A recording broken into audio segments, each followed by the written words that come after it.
player. So we got, we would play at this Toga Lounge with Tom Marks. We had our trio. And the bass players we got, we would have George Mraz frequently, and we would have Calvin Hill. It was an every Saturday night gig, depending who was in town. And sometimes if we couldn't get anybody, John Abercrombie played electric bass with us. So those were like the three bass players we would use. And George and I were very, very good friends. And he was a very good guy, very dark humor, very, very kind of dark, but a very, very funny cat. I got a lot of stories of George. And he said one time we had a sort of rift in our relationship over a woman. And this was a bit of a period where she had been with me and then she was with George and then she came back to me, but I was already had moved on. And it was a little bit of tension between us because I thought George went in before the body was cold. Okay, so before we go back to Stormy Daniels' trial, let's introduce the program. I'm Bill Goldberg. I'm here the first and third Wednesdays of every month. Though this is the fourth Wednesday, but we're entering summer. And Cliff Bodenweiser, audio engineer, and the maestro himself, Bob Mover, in the red shirt. Thank you, Bill. It's a pleasure to be here. Yeah. Starting a little bit early, but we're talking, and we've got people here, so we're going to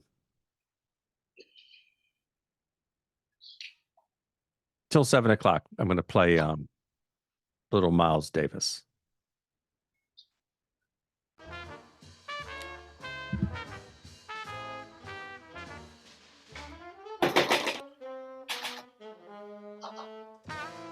Maybe I should myself.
You know, that song is so good. I could replay the whole thing. Tempest Fugit, Miles Davis, Kenny Clark on the drums, J.J. Johnson. What a trombone player. Welcome to the Cambridge Hot Club on this hot, swarmy Wednesday night. I am very fortunate to have with me one of the great saxophonists of the last 50 years, 55 years, 60 years. Bob Mover, welcome. Thank you for coming. Oh, thank you very much, Bill. I appreciate it. It's a great opportunity. I had a lot of fun preparing this with you, too. Yes, I did too. J.J. Johnson. I'm sure you met him. No, never met him. Never had the pleasure of meeting him. Most of my playing career, JJ had gone to California already. He was buried in the studios for many years. He wrote a lot of music for TV shows. In fact, there was a room, I think, a show called Room 222 years ago. Oh, right. Majors, and it always said music by J.J. Johnson. Right. Great show. You know, so by the time I came to New York, JJ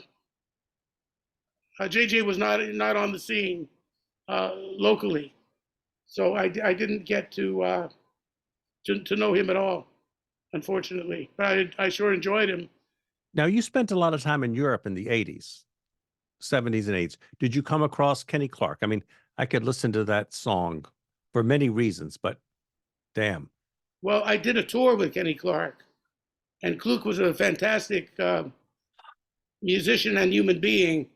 One night, well, he had some very interesting philosophy. The first night I played with him, this was a group that was on tour.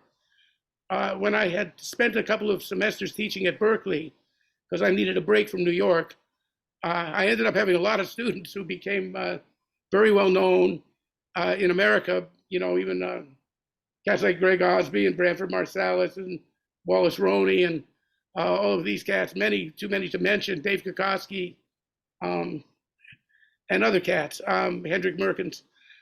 But then I had some European cats that would bring me to their countries to play.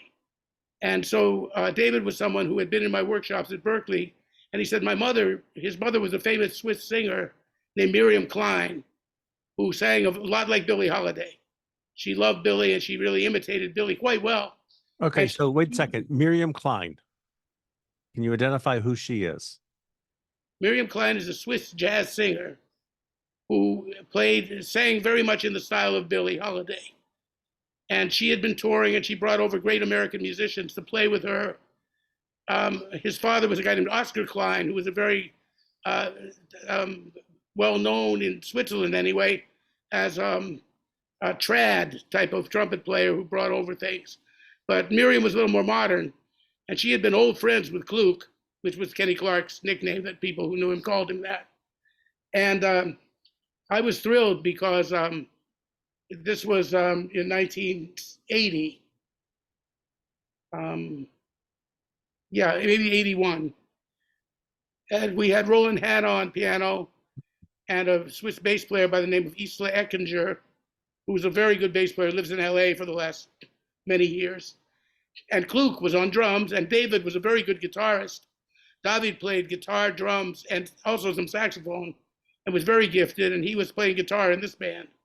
So there I had a chance to play with Kluk, and Kluk had just had a couple of heart attacks. So I'll never forget, our first night was at a club in Paris called New Morning. And he was, there's a picture of us together that I don't know if it's still in the kitchen of New Morning, but even 20 years later, I was happy that picture was still up on the wall in the back room, musician's room of Kluk and I. I'd love to get a copy of that. If anybody's in France and go by New Morning and see if that picture's still around, I wonder. But anyway, to make a long story short, at the end of the night, that night I was very happy. The lady I was going through on the tour, I was with the mother of my oldest daughter, Rosemary, and she's the mother of my Emily. And she hadn't gone to the gig that night. And I came back beaming. She said, "What happened? You look so happy tonight." I said, "I got 2 yeahs from Kenny Clark." Awesome. I heard behind me, "Yeah, yeah."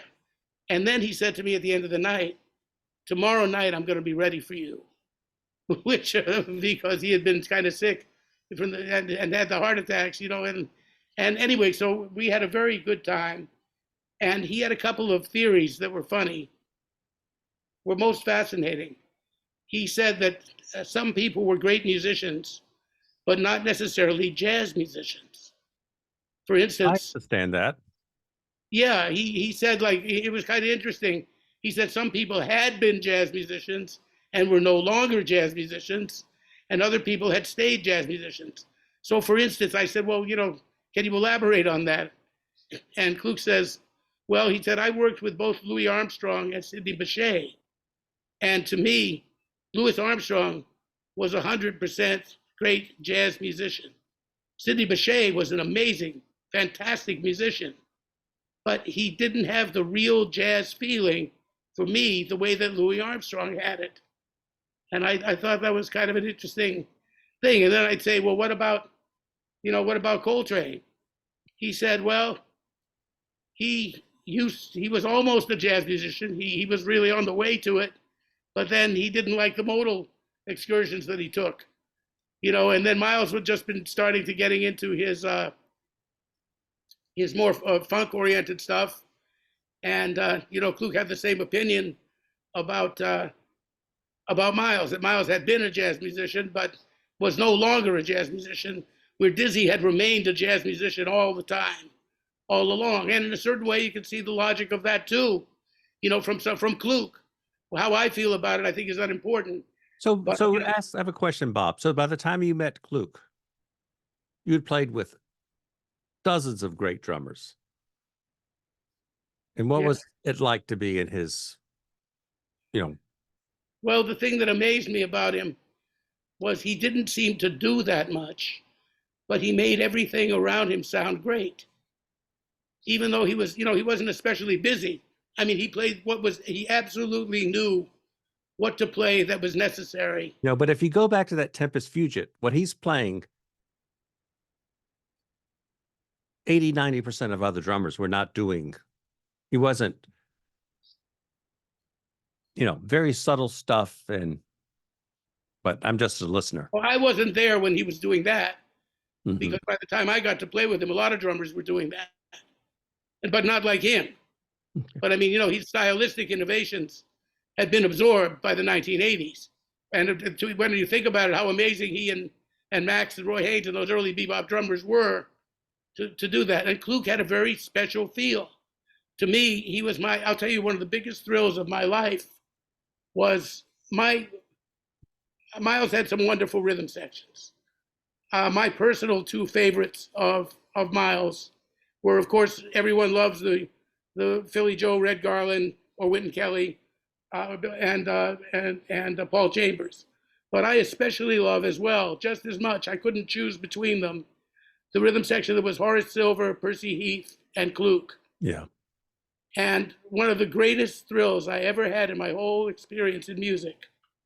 Well, first of all, Klug just made everything, like I said, he wasn't showy, but he made everything sound great because the touch he had on the drums.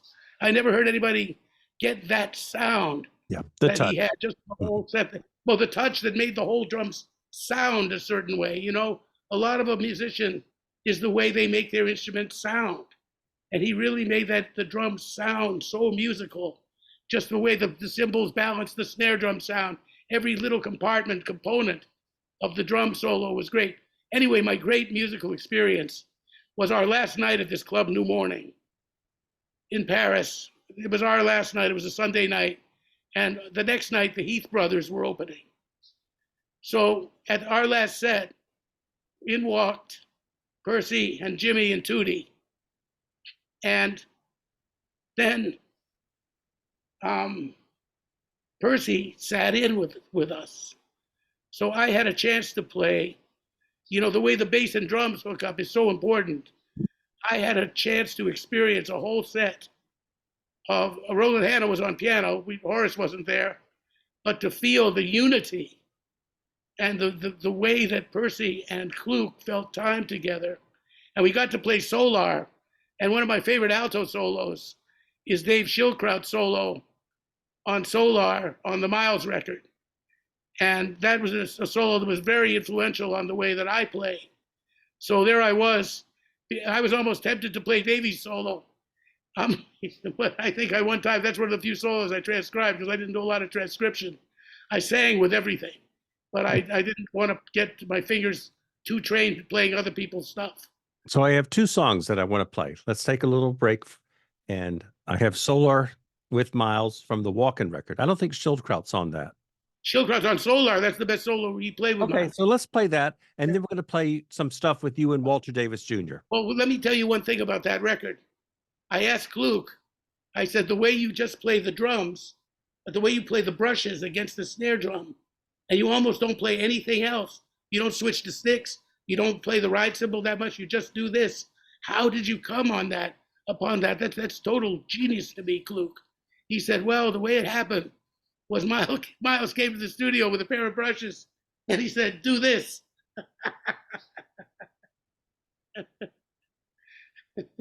All right, let's listen to that Solar.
Yeah.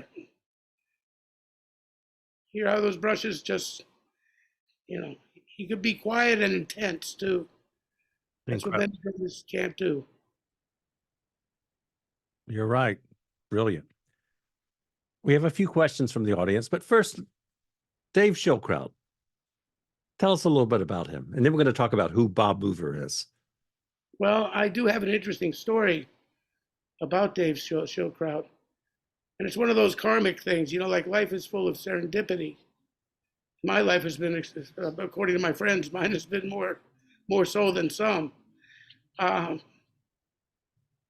very good friend was one of my closest friends in life was Tony Castellano, who was a wonderful piano player. His brother Dolph is also a great friend of mine. And they were twins. They both played their tails off. They played different from each other. And they're originally from Brooklyn, and I knew them in Miami. I was so close to these guys that I was known as the third Castellano twin among some people. And Tony had told me, he said, when you go up to New York to live, I was about to head off to New York to live. He said, if you run into Dave Schildkraut, you gotta find him. Even if you don't run into him, go search him out. And I knew that solo, and I knew him from a record called Handyland, which was George Handy. He had played on that record. And I didn't know, he didn't make a lot of records, so, I had him on those things. But he said one night, I met him at the Union. They used to have things at the Union on Wednesday afternoon. And I told him that I was playing over in Brooklyn, a solo piano gig. He said, oh, I'll come by and say hello and sit in. So he came in, he said, with his tenor. And we played that night. And Tony said that was one of the most beautiful nights of music I ever played in my life. And Davey, just a wonderful guy and blah, blah, blah, this and that. So now a year later, I'll never forget it because I was at the Village Vanguard and it was the night I met Sonny Rollins. And I had been talking to Sonny and it was somehow, that's another story, but he was very patient and nice with me. And then as we were speaking at the end of the night, Sonny looked over my shoulder and all of a sudden it was like he'd seen a ghost or something. He had been involved in this conversation with me, but all of a sudden he just looked over and he said, Davey? And Davey said, Sonny? And Sonny said, excuse me. And he walked over and he embraced Davey. And they looked at each other. And I was there for this. And there were all people all around us. And Davey says to Sonny, so have you grown, Sonny? And Sonny says, I think so, Davey. I think so. I think I have. And you? He says, I think so, Sonny, too. And so then Sonny went to the dressing room, and then I was going to meet Sonny afterwards for a minute, but Davey was still there. And I said, Davey, my friend Tony Castellano has told me about you, and I was, hoping I would meet you. And he said, oh, wow, I remember Tony. I remember that night. And he was like very cool about it. And I said, what have you been doing? And he says, well, I've been working for the Parks Department. He said, I got out of music. I play on the weekends. He said, I do club dates, weddings, bar mitzvahs, that kind of stuff. And I'm like, wow, this guy, to me, he was he was also, little is it known, he was on the Stan Kenton band when Bird was on the band as well. That was he, Lee Konitz, and I think Charlie Mariano, but Mariano might have been on it for a little while. But he was one of the people who was on the band with Bird. And, he was But what he told me that was interesting, he said, you see, Sonny, already, see, these guys were teaching you from the minute you met them. That was the beautiful thing about the masters. They weren't teaching in a pedantic way, but they would just make an observation that would change your life. He said, the thing about Sonny is he plays his own time feeling. And everybody, he said, that's what you got to strive for, because that's got to give you your own way of playing. Find the way you feel about time before anything else. You know, harmony, melody, it's all important, but feel rhythm your own way, and don't let anybody tell you you're wrong. He said, I felt time my own way, and sometimes cats would say my time was funny, or this and that, but I knew it wasn't. I knew what I was doing with time. And then we talked, and he gave me his number, and I was just about to move back to New York from Boston, where I'd been living for a couple of years before.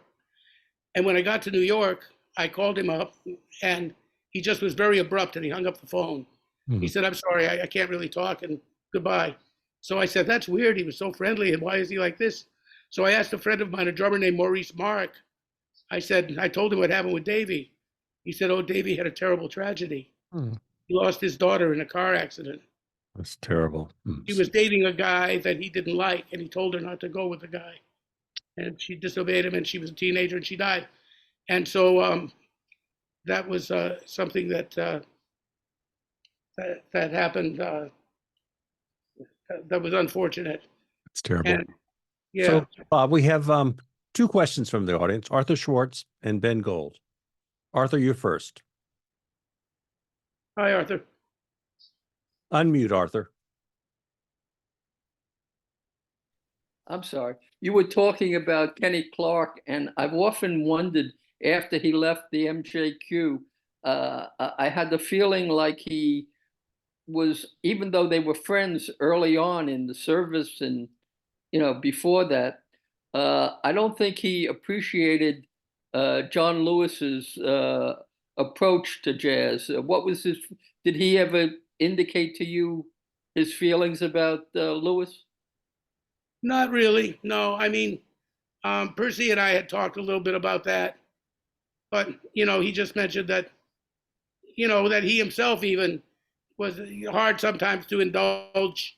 That John was brilliant, and that was the way John thought it should go, and that everybody in the band, how they stayed together for so long, was that everybody had their certain roles in it, and John was really the musical director of the group, but they had to get. And Baggs was the guy that held them down to earth, that kept them in the tradition. And Percy was the guy that handled the business.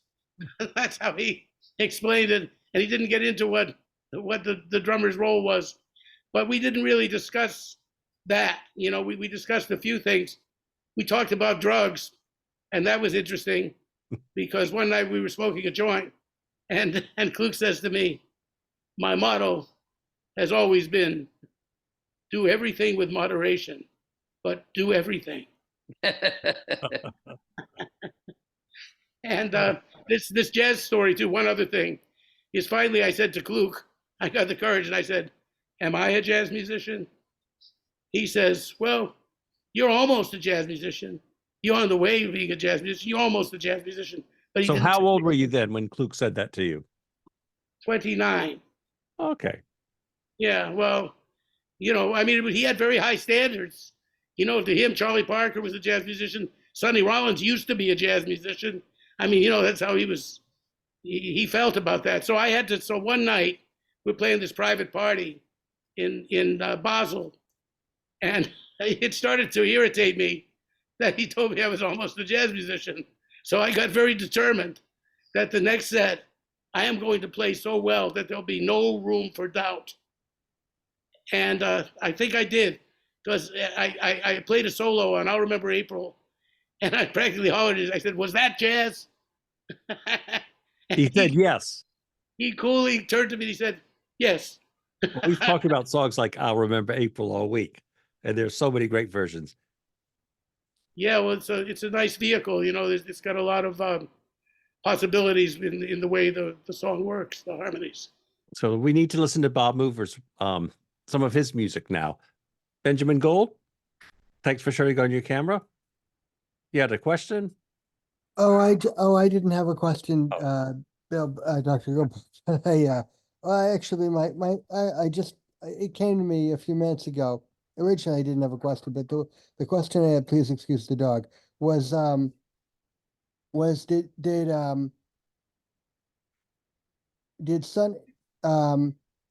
Bob, did Sonny, Rollins ever talk to you about, uh, Coleman Hawkins? I heard about the, I don't know much about jazz, but I know the album, Sunny Meets Hawk quite well. Yeah, that was funny. I know it quite well too.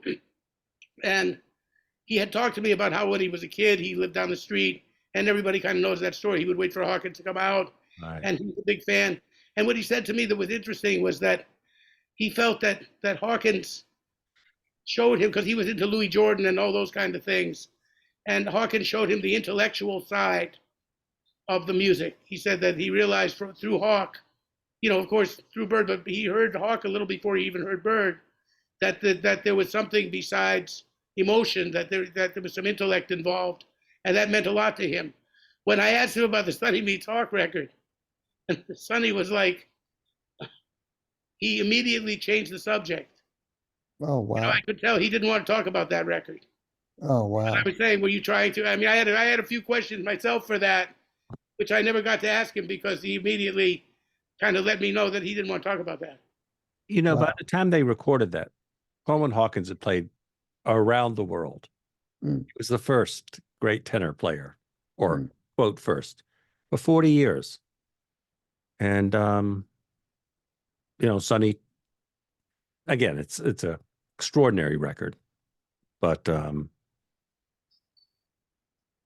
Well, Paul Bley said all right, Paul Bley's on. there was a bit of competition. There was a little bit of almost the label put them together. And Sonny had just signed the largest contract ever given to anybody by that label, or possibly by any label to a jazz musician. He had found a way to get that contract, and that Hawk wasn't really happy about that. So I don't know, but I know that there was some kind of not animosity, but there, like you never know what cats are, because these people, we're all human, and there are these little things that go on. So there may have been. I mean, Bley liked to stir up stuff. Well, so, like you were saying about playing with Bley or John Abercrombie, and where you are. What about introducing you to 3 or 4 of the big studs, alto players now?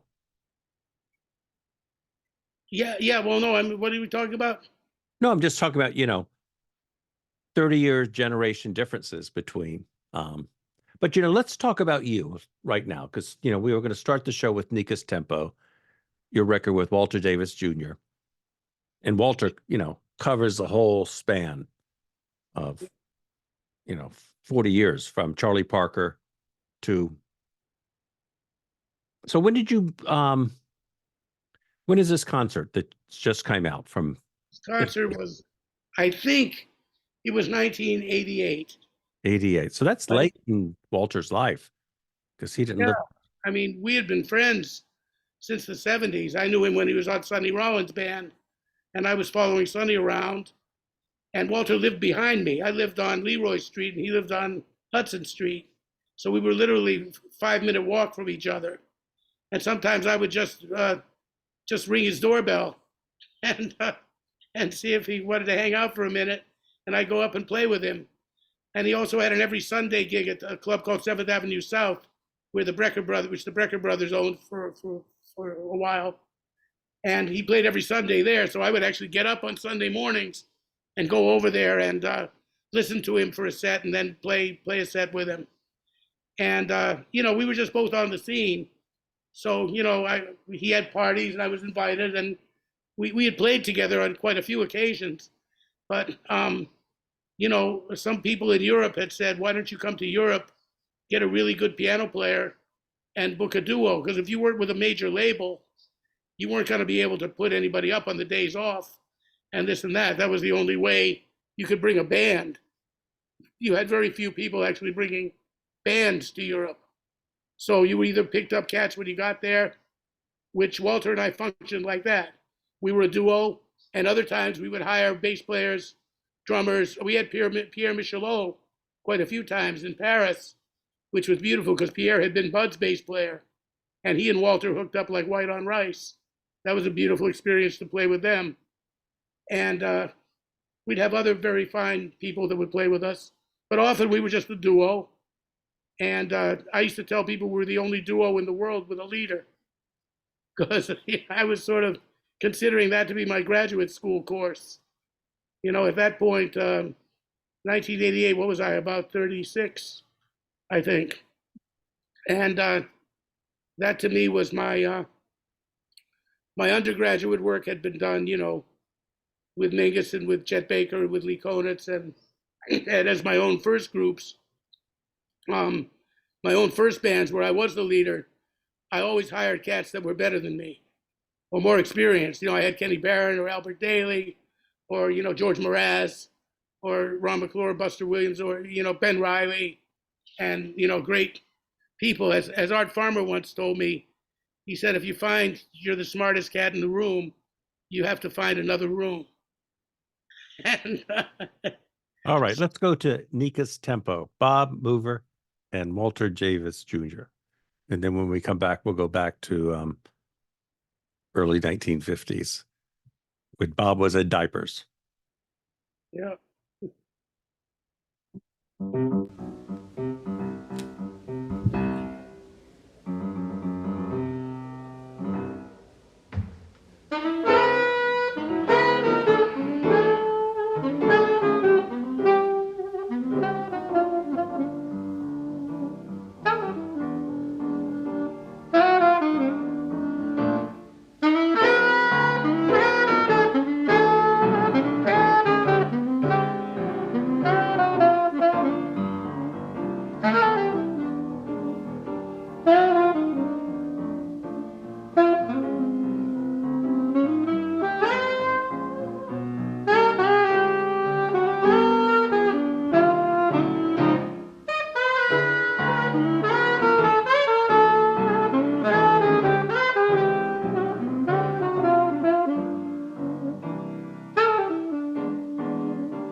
Bob mover, huh?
Maestro.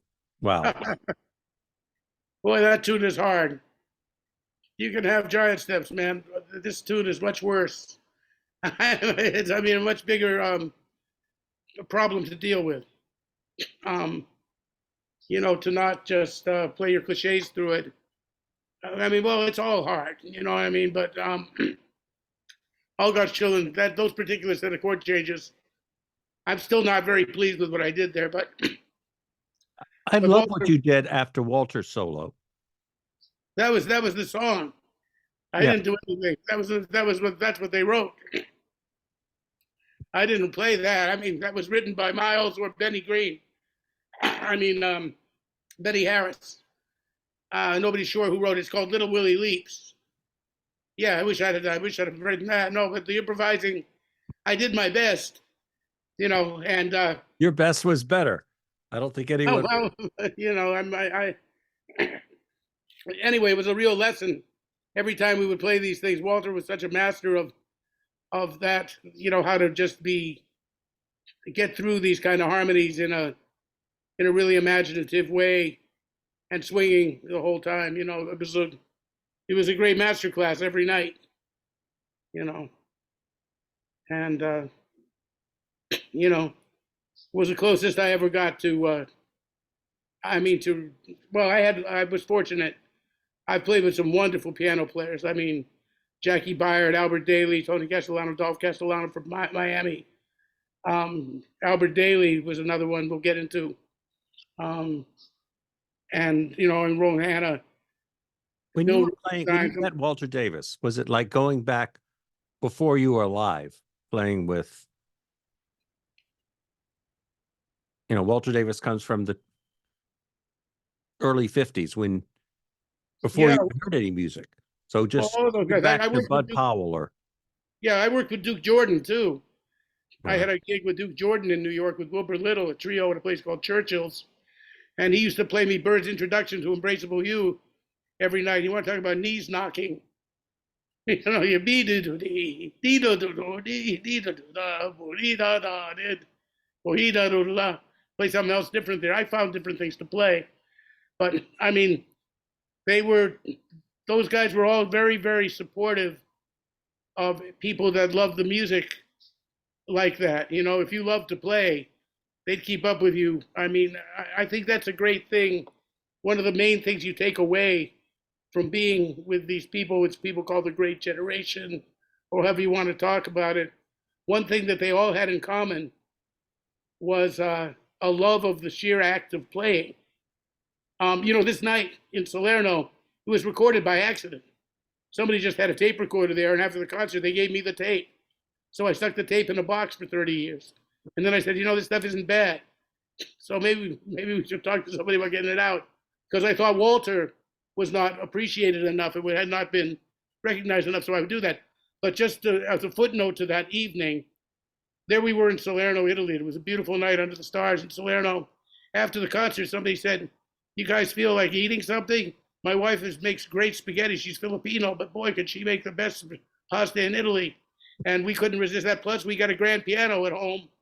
And so Gaspari Di Lieto, who's a poet, he led us, whether it was his place or his friends, I can't know, but we all marched a procession.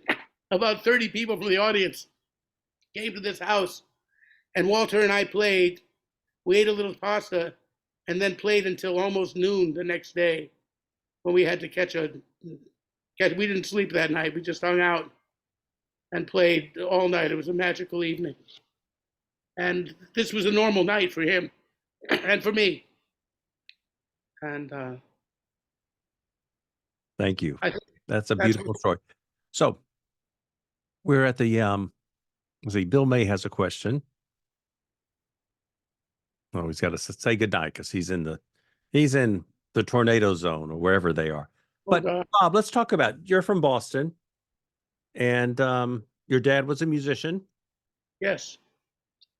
And in your home, do you remember, was music, I know your dad also, like mine, and a few other people in this were merchants as well, but well, my dad he was originally from Malden, and he had actually, while he was still in high school, Bunny Berrigan wanted to hire my father. He's a very beautiful trumpet player. My dad played in like a Harry James kind of style, and was a great lead player too. He could really lead a trumpet section. You know, guys like Conrad Gazzo and you know, people like Al Porcino, that type of thing. And not being a jazz player, but he could play adequate jazz. He liked Roy and Louis, and he kind of come from that style of Roy Eldridge, Louis Armstrong. But he had been with Tommy Dorsey, Charlie Spivak, Jerry Wald. In fact, when he was on Jerry Wald's band, Al Haig and Jimmy Rainey were on the band. And, you know, so he knew a lot of these cats. And he was playing at a place called, I was born in, well, the first place I lived was in Lynn. My mother was from Lynn, and she had gone to high school with Don, well, she was actually maybe more involved with jazz than my dad in a way. She was a singer and actress, and she was hanging out with cats like Vic Dickinson, and she met Don Costa. When Don was about 21, he was very interested in her. They had a very good friendship, and then she went to New York to study acting, and she and my dad met at Birdland, where she had a date with Don Elliott, and Don Elliott didn't show up that night, and my dad was there because he was playing with some big band, might be Dorsey's band, and he was at a table with a friend of that, someone that my mother had known from Boston, a piano player named Murray, forget his last name, but they all knew each other, and that's where she met my dad. And they were married about not long after that, about a year. Well, a year before I was born, not 8 months, but a year. Anyway, and my dad had one of the gigs that he had that was very interesting. Was he had the house band. He actually played at opposite Sabby Lewis at a place called Cappy's, which my dad was unusual for a white band to play at Cappy's, which was basically a black club, as I recall. I mean, from what I read about it. And my dad had the gig at the Salisbury Beach Frolics, Salisbury Beach, and they would back up different singers. And there's a photograph of my father, my mother, and me in my mother's belly, and Billy Eckstein. And Billy Eckstein, and there's an electric train set there. And I don't know, there was no amniocentesis in those days, but Billy Eckstein bought me an electric train and told my dad and mother they were going to have a boy. And that, you know, he probably might be a musician with all the good music he's hearing in the womb. And also Charlie Shavers had been a really good friend of my dad's on Dorsey's band. because Shavers was the jazz chair. And when I was born and he found out it was a boy, I got this plaid Kangol cap, which they used to call a bebop cap, with a matching plaid bow tie. And that was my gift from Charlie Shavers.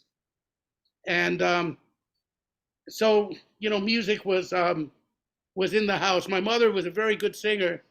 And she, you know, in those days, women unfortunately didn't have careers as much. She became a housewife. And my dad had his own big band, like I said, around Boston. And he also played an instrument called the theremin. And he was fascinated with the theremin, and he did some stuff on the Twilight Zone, actually. No, not the Twilight Zone, I'm sorry. Ernie Kovacs show. My dad did a bit with the theremin with Kovacs. And as my mother always put it to me. Tell us a little bit more about the theremin. The theremin, I grew up with a theremin in the player. house. What's that? It's a reed instrument? Oh, no, it's a black box. It's the first electronic instrument.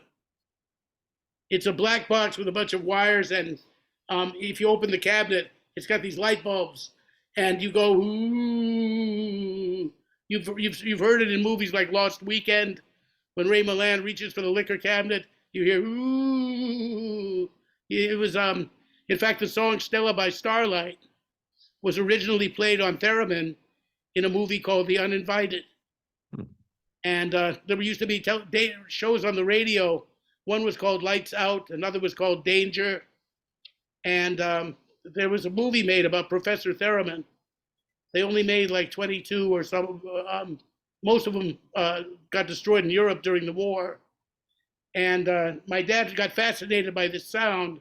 There was a record by a composer, a songwriter named Harry Revel, not Maurice, but Harry Revel's most famous tune was "Did You Ever See a Dream Walking?" Well, I did. Sorry, folks, I have no voice since I had this tracheostomy because of my emphysema. But did you ever see a dream walking? And he wrote that tune, the train recorder, called "Love Thy Neighbor." And actually, the other tune that Harry Revel wrote is a beautiful song that he wrote that I of course can't think of right now, but it was a very beautiful ballad. Chet Baker actually sang it on one record. There's a lull in my life, I believe. That might have been his tune, and Ella did it too. I think that was one of his. But anyway, Harry Revel wrote this album called Perfume Music with Dr. Hoffman or Professor Hoffman, who was a theremin player. And my dad heard this, and ooh, man, he got fascinated by it, and he went out to find one. And he finally found one, and it didn't work well. So here's a funny story. He needed to find somebody that could fix a theremin. And sometimes you'd see the ad in the back of Popular Mechanics. You could build your theremin. And my dad was between Boston and New York, and he said in Boston there was a young engineering student at MIT named Robert Moog. And my father found him, and he fixed my dad's theremin. He put it into playing condition. And so I grew up with that. The thing was, you couldn't really have it in a nightclub because where a waitress to walk in front of it with a tray of drinks, the sound worked from both ways. So you'd be going, you start playing the Lord's Prayer, and then all of a sudden it would go haywire because somebody walked in front of it. So you had to have a distance between anybody. But anyway, to make a long story short here, Moog fixed my dad's theremin. And years later, in fact, I remember my parents fighting about this because I remember there was a funny word that my mother used having to do with my dad not having a backbone or something like that, and me wondering how a person could be born like that. I mean, I was very little, and they were arguing because my mother said you should do it, and my father said, oh, it's not gonna last. It seems that Moog had talked to my dad, made a phone call, and said, I'm thinking of going into business, Jimmy. And he said, what business? And he said, well, your theremin inspired me to create some electronic instruments. And I think electronic instruments are going to be the wave of the future. And my father said, that's ridiculous. It'll be like the hula hoop. It'll never work. There'll never be electronic. So that's what my brother and I refer to as the mover luck. It's a combination of bad luck and bad judgment. Yep. So anyway, we are not millionaires largely because of that, I think. Or it would have been the Moog mover synthesizer. So that was a theremin. But he also asked my dad to. Yeah. Let's seg into some music. That sounds good. And we talked about what moved you from the Everly Brothers to Charlie Parker.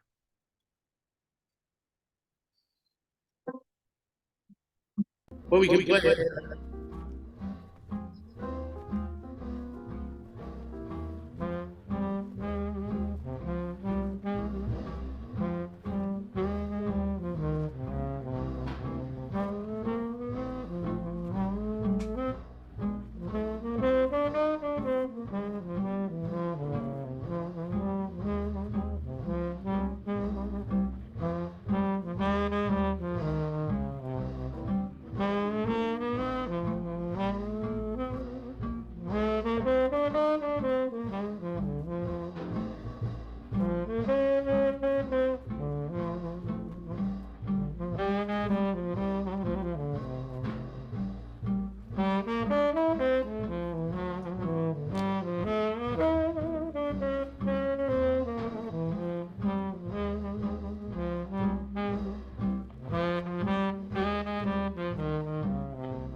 I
don't think anything can follow that.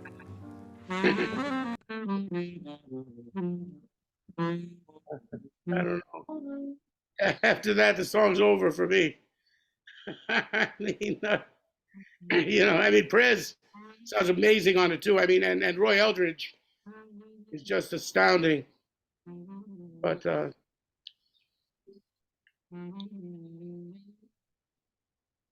don't think,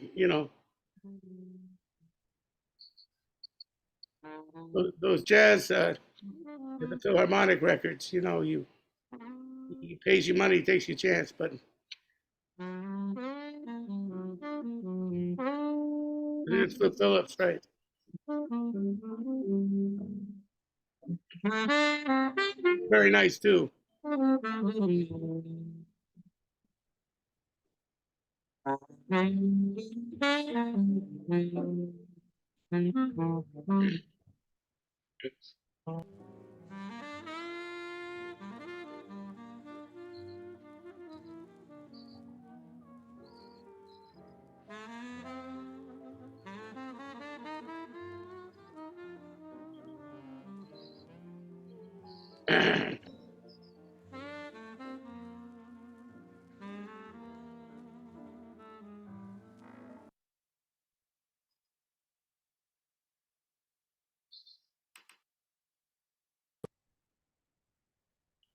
Is that still playing?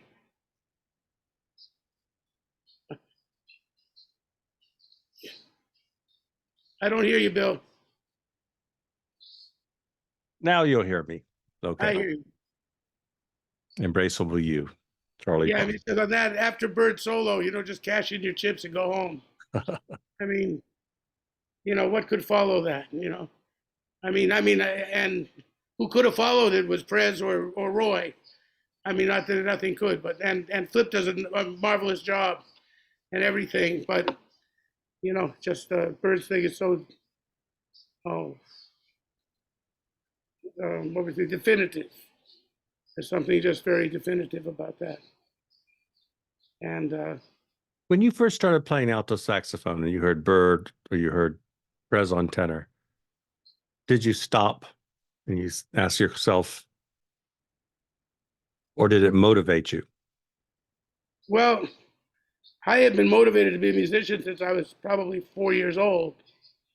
Most of the time, I really wanted to be a baseball player, but I had no coordination, so that was out. But after that, no, it made me want to work harder. And having met Ira Sullivan and Stan Getz and people like that, it seemed like that was not attainable, but maybe coming close to it would be a fun thing to strive for. I mean, I was, well, what my history with the music was such that, um, I started listening to jazz because I had a best friend and in Massachusetts and then I moved to Florida at the age of 11, almost 12, 11. And my friend was a year older than me. His name was Harold Butler, and I was growing up in Swampscott, Massachusetts, which is on the North Shore near Lynn, for those of you who don't know Massachusetts. A very nice little town. And in fact, my dad played at a place called the New Ocean House, which was a hotel with a dining room and a band. So we had jam sessions at our house when I was a kid. That was one thing I remember. Even perhaps meeting Serge Shaloff. My dad was on the band with Serge Shaloff on Ina Ray Hutton's band when she had men in the band. But anyway, they would come there. But I was very best friends, and from the time I was little, I bought all kinds of, like as you said, from the Everly Brothers and Little Richard and Chuck Berry and early rhythm and blues and Elvis and all that, Jerry Lee Lewis, all that stuff. Harold and I played guitars, and we had that music pretty well down. We were really singing like the Everly Brothers, and there were no Beatles yet. But sometimes I think, had there not been a Beatles, well, there was a Beatles, but we might have followed in that direction. But then I moved to Florida, and tragically, my best friend Harold got killed by a car. And I think I had just turned, I was 12 or 11, I can't remember. But anyway, it affected me to the point where I didn't want to play guitar anymore. And I couldn't even listen to the records that we had sung and played together, all that stuff. I just gave up. I gave my guitar away to my neighbor, and my father was like, "You did what?" But it was a Gibson. He had worked hard and saved money to get it and everything. But it was and so I couldn't listen. I was just depressed all the time with this loss. And then I couldn't live without music, but then I had no music of my own that I wanted to listen to, the stuff we listened to before. So I went to my parents' record collection, and that's where I discovered the first tune you played, which was Blue Lester. I saw this picture of this guy in a pinstripe suit holding a saxophone way up. And the only saxophones I'd heard before, or noticed really, I might have heard them in the house when cats played, but were the rhythm and blues records, where you would have the honking tenor in that. And sometimes those solos are good. I listen to them again now, and there's quite a few good players in there. And but I'd never heard anybody play like Prez, who sounded so relaxed and everything. But besides being relaxed, you feel that nobody understands you emotionally when you've sustained the kind of loss that I had sustained with losing my friend Harold. And you feel very alone, even though people try to ease your pain. You can't really feel it. And then when I heard Lester, it was like he knew. It said to me, this guy, he understands. There was something in hearing the way, in a very simplistic way, the way that the song, Do Lester, goes from a dark minor, da da da da da da da da do yo ba da da da and ba ba do da dee da da dit, and then I realized, oh, it's going to a major key here, and maybe I couldn't identify it as minor or major or this and that, but definitely, I had played some piano already. I'd done that, but it cheers up. It was like the sun coming out, and then back to the darkness again, and then the bridge isn't so sure. It's got a little nebulous thing in it. And I said, wow, this is real life. What he's playing is real life. And I became obsessed with what Lester Young did and reading about jazz. And that began me on that journey. And I started to sing. I sang a lot of songs. I sang all these solos, but I also sang my mother's Sinatra records. And I found these Billie Holiday records that had Lester Young on some of them, and others that with Frankie Newton as orchestra. I cover the waterfront, and I got a right to sing the blues and those things. And I'd be singing those along with Billy, and I could do a perfect Billie Holiday impression as well when I was 11 years old, 12 years old, so that that was where I was heading. And then my voice changed, and I started to sound like Alfalfa of the Little Rascals. And now I've come full circle after the tracheostomy operation. I'm again like Alfalfa of the Little Rascals. But, so I would sing for the neighbors, just a cappella concerts. And I was really into Mel Torme, because my voice was a little bit like his. And I learned all these phrasing. He had this record called I Dig the Duke, I Dig the Count.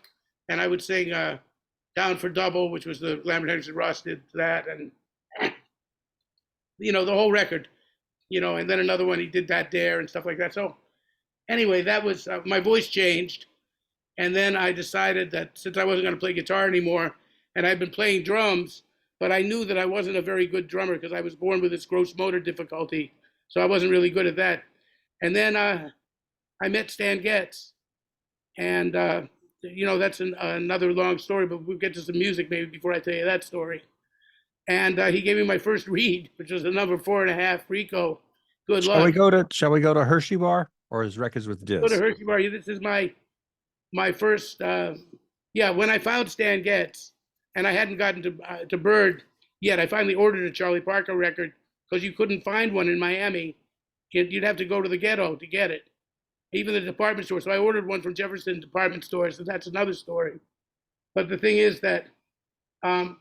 When I discovered Stan Getz, we'll play Hershey Bar in 1 second, I felt that here was a guy, because this goes to your initial question of could I do this? Would I want to play or would I want to give up when I heard President Bird?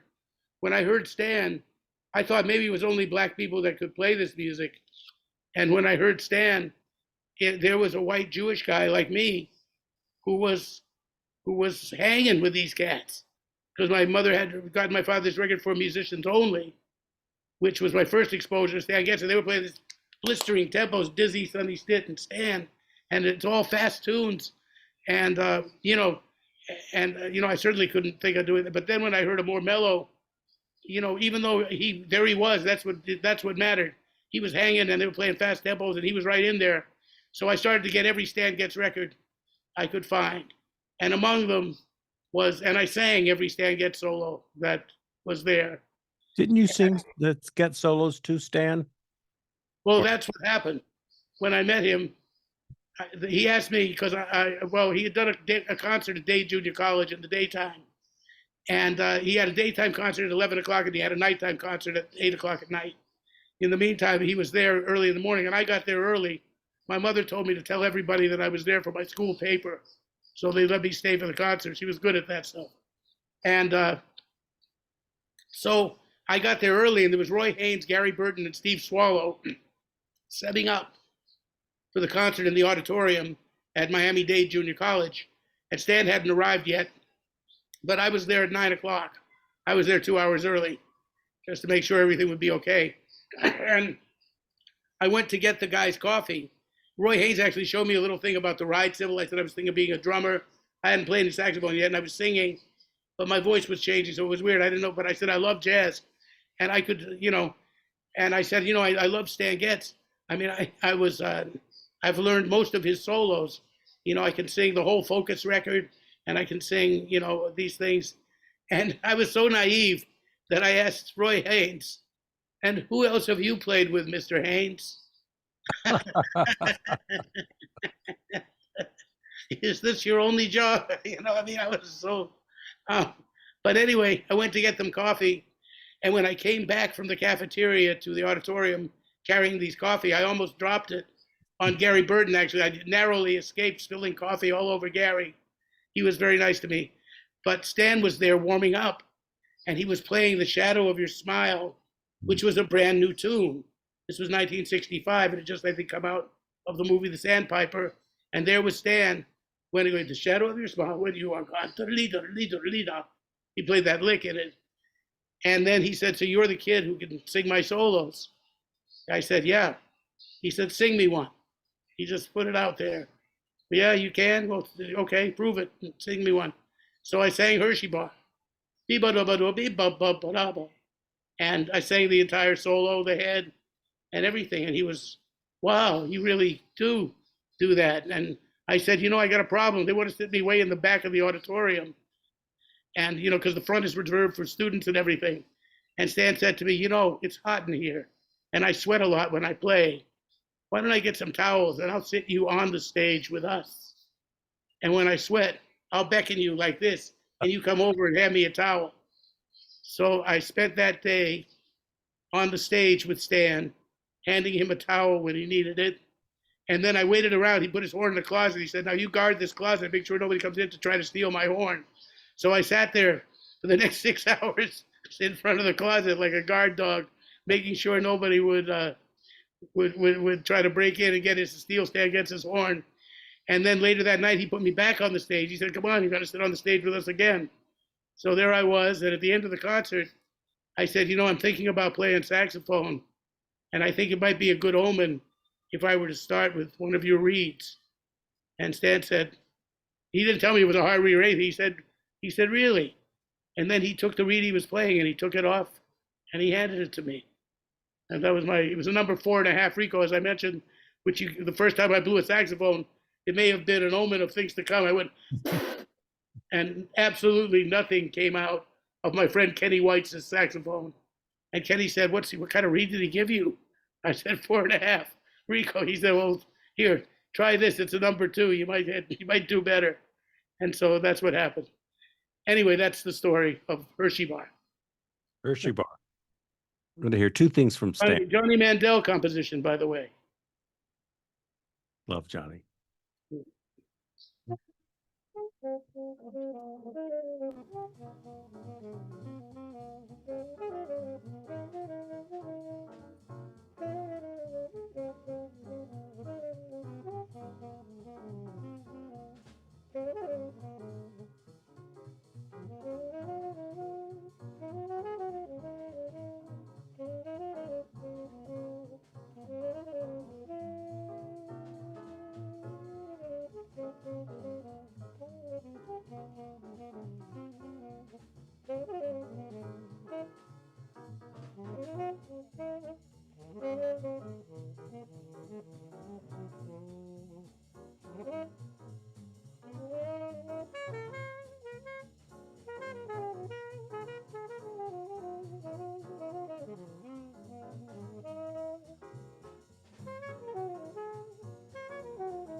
Go, Bob.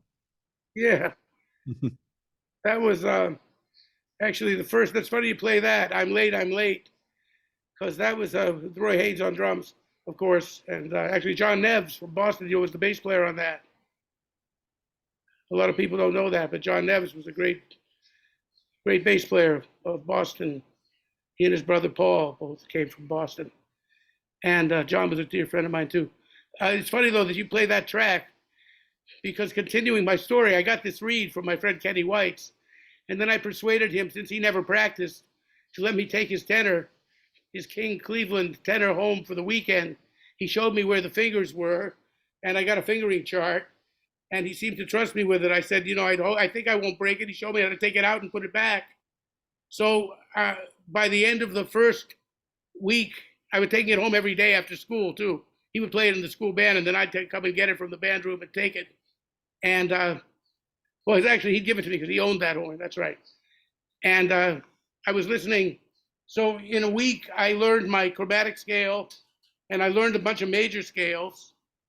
And then I started to play with records, and I'd been playing the horn for Brown just a week or 10 days. And the first thing I played with was this record, Focus, of Stan Getz. And we discussed that. Well, Serendipity. Oh, serendipity. Oh, that. Yes, serendipity we discussed. And the thing is, the funny phrase that I played, the first actual phrase I ever played on a saxophone was. Of course, I got to keep sticking here.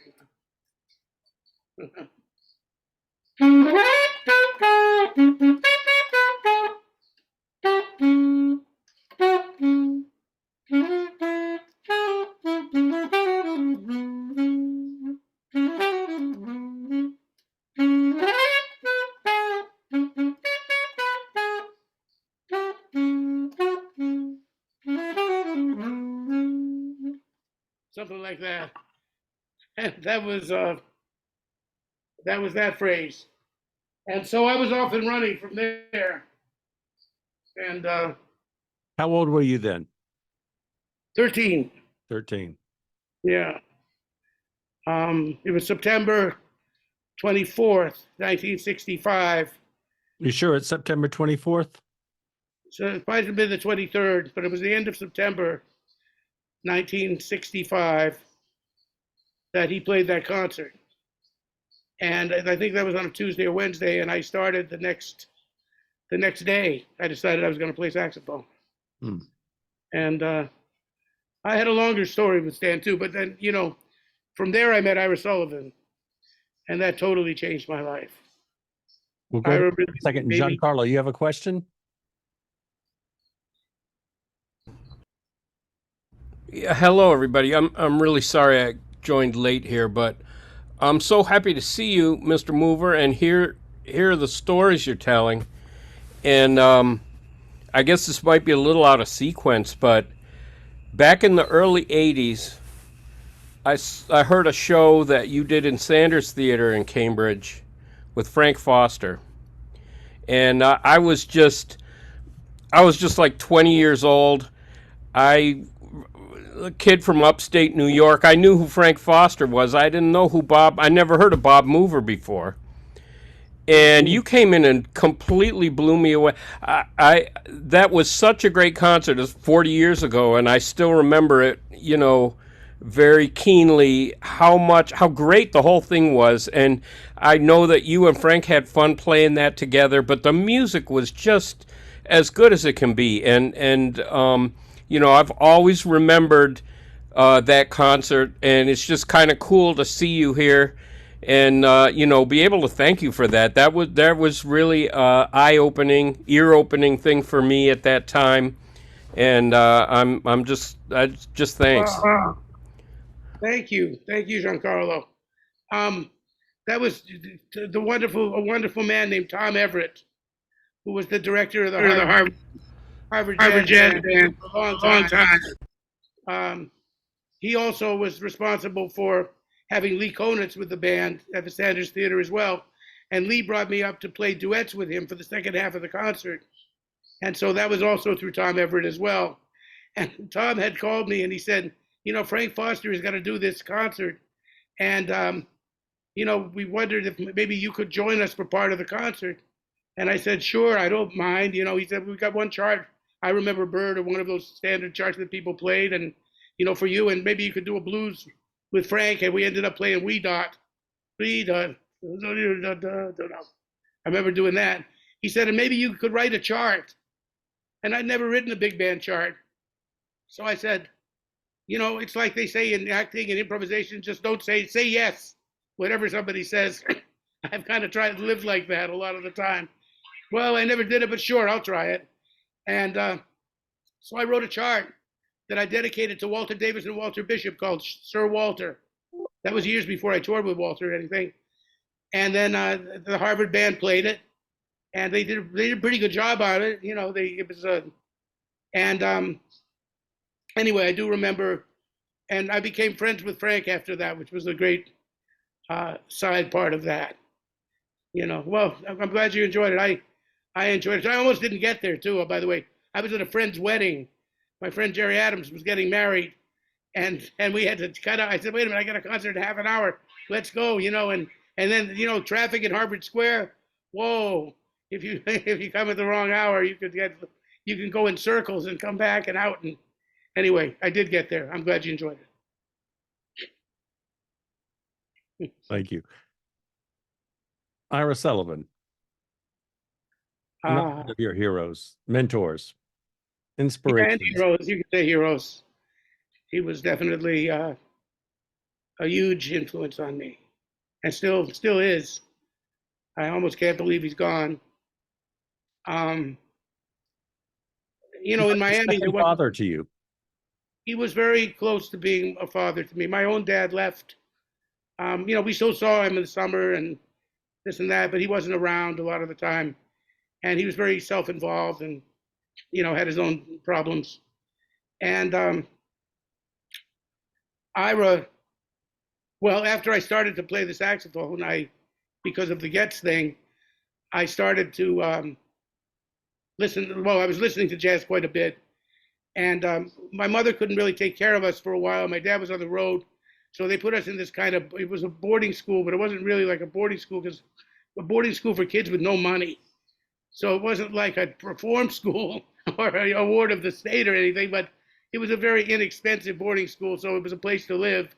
And they didn't treat us that great. My brother, sister, and I lived there. But the great part of that was nobody cared what time I came back. I could leave and nobody would even notice that I was gone. It was totally unsupervised 13-year-old. And I was practicing about 5 or 6 hours a day. As soon as I got the horn, that was why I didn't really doubt that I could do it, because Stan told me that if you do, when I met Stan later, like I said, the same year, and he happened to be staying, and again, serendipity happened. He was staying on Miami Beach, and we lived in the poor part of Miami Beach, believe it or not. And I should shut off this Stilly phone. You put it on what is it, mode, that you won't get calls, but you get texts, and it keeps buzzing at you. But airplane mode, But so I met Stan again, and to make a long story short, Stan was staying at a motel down the street from where we were living, and he ended up there for 10 days. And I lent him my little fold-up record player with my records, and he remembered who I was, and he said, come on up. And he saw my saxophones. I had a school tenor, a Martin, that was from the school band, which was not a very good horn. And I had bought an alto, a Holton, for $30 in a pawn shop. And Stan said, bring your horns up. Let me take a look at them. So he played them, and he looked at them. He said, you need a better horn. And he promised me, he said, you want to play alto or tenor? And I said, well, tenor, I mean, alto, I love Bird. And they say alto is the more legitimate horn, that you should play it first. That once you can play alto, you can play everything. And, so if I probably want to play alto. He said, I got a beautiful alto. I'll send it to you. So I couldn't believe it. Stan Getz was going to send me an alto. And I was thrilled. I just couldn't, it was great. So he stayed for those days, and I lent him my records and my record player. And he loved Sinatra. We listened to Sinatra. Of all my records, the thing he listened to was my Sinatra with Strings record, which was Don Costa arrangements. He loved that, and we would, we listened to music together. And then he even let me practice on his horn. And he sat around all day in his underwear, and and sat on the patio, and ate spare ribs and drank scotch. And he was sitting there and did that. And he sent for his kids. 4 of his 5 kids came down. Beverly, David, his middle son, not Steve, and Pamela and Nicholas, who was his little one. And he kind of had a thing for my mother. My mother was very pretty. And there was a little story there, which I won't go into, but not what you think. Nothing's what you think. But he promised me this horn, and we spent the little money we had on taking his kids out and this and that, and the horn never came. And years later, was that hard that the horn never came? Was that hard? Yeah. Were you hurt? Yeah, I was kind of sad about it. In fact, that summer, I waited for it to come, and this was around February or so. And he, that summer at Newport, there was a festival, and my dad drove us up. We'd spend the summers in Massachusetts, so he took us up to Massachusetts, and the Newport Festival was on. And it was one year they were reuniting the 4 brothers, with Jerry Mulligan taking the place of Serge Shaloff. And it was Al, Stan, and Zoot with Woody's band, and Stan was also there with his own group. And then, I said to him, I didn't mention the horn, but I figured he'd see me, and he waved to my sister and I, and brother and I from the stage. And then he handed me a beach ball and said, go play with Pamela. So many years later, so I never got the horn. But now we're dealing with a good 25 years later, probably. Yeah, not that long. I was in my early 20s. Yeah, at the next one. So it's just really 10 years after that. And one night, I had met his daughter, Beverly, who was friends with Jimmy Rolls. And one night I was at Rolls' apartment, and she was there. And I mentioned that to her, that your father, he may be a great saxophone player, but he really disappointed me as a little kid. And, your dad's a jerk, and I was not polite in what I said. And, you're not the only person who feels like that about Stan. Well, there's a good ending to this, fortunately. Before we go to your other great mentor, who's a good gentleman, Mr. Sullivan. But go ahead. Well, I'm preparing it because I should tell you the finish of the Stan Getz idea. So at this time, now years later, I told Beverly that this stuff about her dad, and she got mad at me and threw me out of the apartment and said, you can't talk like that about my father because he's a very good father, and and blah, blah, blah. And I said, okay. So 2 weeks later, I was headlining at Sweet Basil at the time. I had every Sunday and Monday, or 1 week a month for about 2 years at the club. And I had Kenny Barron, and that may be a place where Kenny and Stan reunited. They knew each other from forever because Kenny had been with Dizzy, and at these jazz festivals, you all get to hang out with each other. That's one of the best parts of playing jazz festivals. The socializing, the hang with people that, you didn't know before. Getting to spend an hour with Slim Gaillard, for example. What a treat. And other people like that. But anyway, I was playing at Sweet Basil, and the maitre d' hands me a scotch, and he says, this is on Mr. Getz over there. And he points to the left side of the bandstand, and there's Stan with a lady and he gives me a toast, and I drink the drink. I played the set. At the end of the set, the maitre d' came over and said, "Mr. Getz would like you to join him at his table." So I said, "Sure, okay." So I went to there to sit with Stan, and he says, "You know, I saw my daughter Beverly last week, and she told me a story about me promising you a saxophone and not sending it, and that I imagine it did disappoint you greatly." He said, and I can't deny it. He says, "You know, all I can say in my defense is I was drunk for 25 years, and I promised a lot of people things and didn't come through with it." He says, "As a matter of fact, I'm going to AA, and I'm on the step, I don't know what step it is exactly, step 5 or 4. It's the step where you make amends." And he was very funny. He said to me, he said, "You know, I'm on the step where I'm making amends, and man, for me, this is taking forever." and I told him that took a lot of. It was very. I was very touched that he would come and apologize. I said, because it did hurt me a lot, and that's why you haven't seen me for the last 10 years. I didn't go to any of your gigs or anything, and I'm, I kind of sorry. I'm glad that you could make amends. And he said to me, "Well, I see you did get a horn, you little Jewish genius." and so every time I'd see him after that, he'd say, "How you doing, you Jewish genius?" And I'd say, "It takes one to know one." That was our little greeting for each other. And Well, for this audience of 30 people, you're going to no longer be Bob Mover, but the Jewish genius. oh no, I don't want to be. I'm not Outside. bragging. I don't want to brag about it, but thank you. I mean, I would never say that because I don't believe I am. I'm gifted, but Beethoven and Bird were geniuses. I think the rest of us are just gifted. So before we talk about Ira Sullivan and Phil Woods, Mr. Young was a genius. let's listen to some Ira Sullivan. Yeah.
Yeah.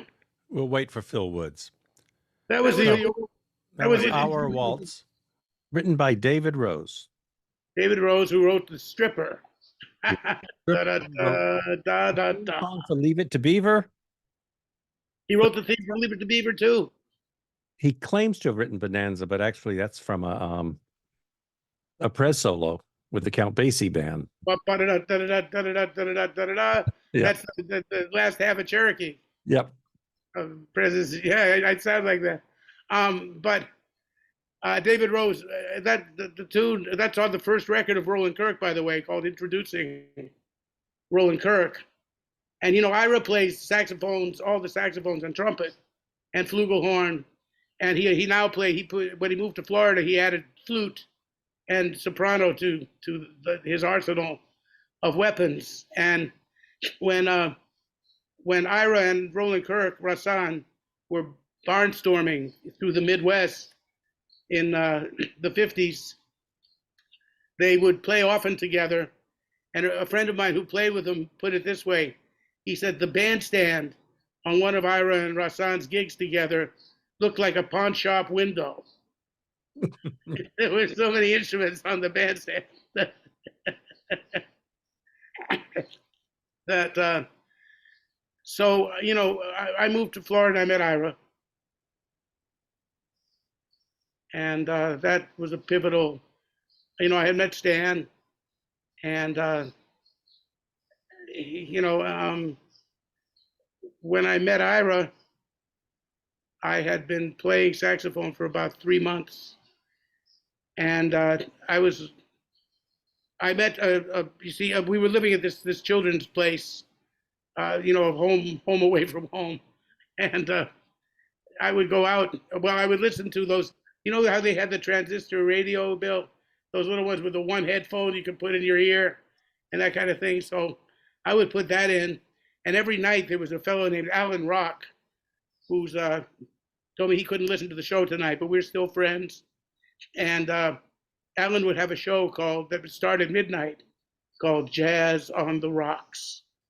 And he would play really good music. And he would have a blindfold test every night, or at least a few times a week. And you would have to call in if you could guess who was playing. And, I was 13, but I've been listening to so much music. And I met anybody with a jazz record collection, I would be there. There was a clothing store in Surfside called Brothers. And the Keshin brothers, Howie and Freddie, were big jazz fans. In fact, Howard was known as Buddy Rich's friend, whatever that meant. And so they had a record collection, and I was always listening and finding out. So I would guess they do the blindfold test, and I often won. So Alan said, "Why don't you come down to the station and pick up your records?" And, so then I became friends with Alan, and I'd heard that there was this guy, Ira Sullivan, because there was no jazz in Miami. There was a little bit. There were some good players like Charlie Austin, a couple of people, but it wasn't word a lot. But everybody would say, Ira Sullivan, you got to hear Ira Sullivan. And so then it was around Christmas time, and Alan said, he's playing at a place where you can go, because I couldn't go to bars. I was 13. But he said he's playing at a coffee house in Coconut Grove. Let's go to the coffee house and hear him. So Alan was producing the concerts. And, excuse me. And Ira, I still remember he had Dolph Castellano on piano. He had a drummer named Buddy Delco.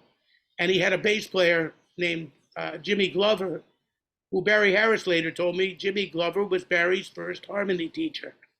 He was from Detroit. Anyway, and he was also interesting, the guy who showed me what a 5/7 going to 1 was. So in a weird way, we had the same harmony teacher. Okay, so tell me what a 5/7 going to 1 is. I know you can mouth any Charlie Parker solo. I can also teach this very simply to you. Every chord, every key has a tonic, which is what the name of the key is. And it has a dominant, 7th. You can make 7ths on any step of the scale, 1, 2, 3, 4, 5, 6, 7. But on the 5th step of the scale, it's constructed where you see the 3rd and the 7th on the 1 chord, which is a major 7th, is a perfect 5th.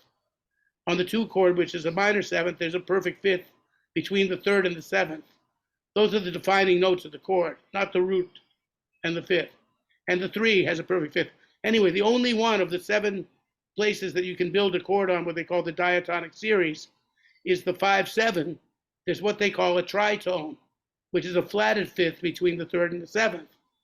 And that's the ah in the amen. Amen is the resolution. And though any chord can become a dominant, because that's the next harmony lesson, the chord that's basic to the key is the 5 to the 1. And when you hear amen, the cadence, ah, that's your 5 to the 1. And if you're going to minor, 5 to the 1, because the 7th goes to the 3rd. And that's why we're not still doing Gregorian chants. So, or Yeah. everything would, yeah, that's the closest I can come to doing that without filling up the rest of the time. But, anyway, he showed me what a cadence was, which is very important. All music that's tonal has cadences in it. And, but anyway, So I still remember the first set that Ira played. He played, he opened with Star Eyes on tenor, and then they played a tune called Sweet Georgia Bright by Charles Lloyd. He played tenor. Then they did Walking in a Winter Wonderland. But I'm saying I'd like to hear him play Sweet Georgia Bright. yeah, and then he played Walking in a Winter Wonderland on muted with a Harmon mute, like in a Miles kind of style, and it was beautiful. Then they played a blues, and then I talked to Ira. I got to meet him, and he just took me under his wing, asked me, "Did you ever eat Mexican food?" Which I hadn't. Took me out to dinner in a Mexican restaurant with his entourage. There was always an entourage with Ira, and I learned that's one of the fun things about being a musician, is you get to have an entourage. Do you have an entourage? Yeah, I mean, I've been able to follow in Ira's footsteps. That I would say the band often has an entourage because we have our students and our friends and our followers. Like we would go. Ira would have a gig, for instance, and the gig would finish at 3 a.m, and then we go across to Pumpernicks, which was a restaurant across the street from the club, the Rancher, where Ira played at. And everybody would hang in there till 5 or 6 in the morning. It was open all night. And you'd have a table with like 15 people. After the gig, the entourage would just hang together and eat breakfast, smoke cigarettes, drink coffee. And this was, one of the joyous things about the gig. To ask Joe Hunt, by the way, about the hang. Okay. Laugh with Joe Hunt. Joe Hunt would say, he'd finish the gig and he'd look like a puppy dog. He'd turn to you and say, "Bob, the hang." It's time for the hang. And Joe was, love the hang. And there's one quick story about the entourage. In Sweet Basil one night, we finished the gig.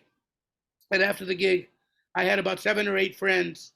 And we were hanging outside the club on the street corner on Bleecker Street and 7th Avenue. And the bartender told me that he left, we had to leave the club because he had to close the club up. So he did that. And we were standing at 4 o'clock in the morning on the corner of 7th Avenue and Bleecker Street. He went uptown and picked up his girlfriend, who was attending bar in the Upper West Side. They had a drink together, and they went back downtown to his place. And in order to go to his place, he had to pass the club again. He said it was amazing. He said it was 2.5 hours later, and the same 8 people were standing on the street corner. Your entourage was still there.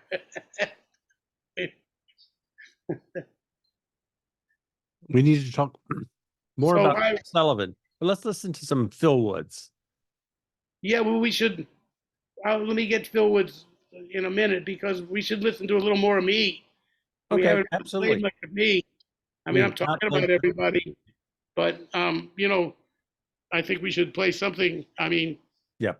How about I keep going back to Joe's.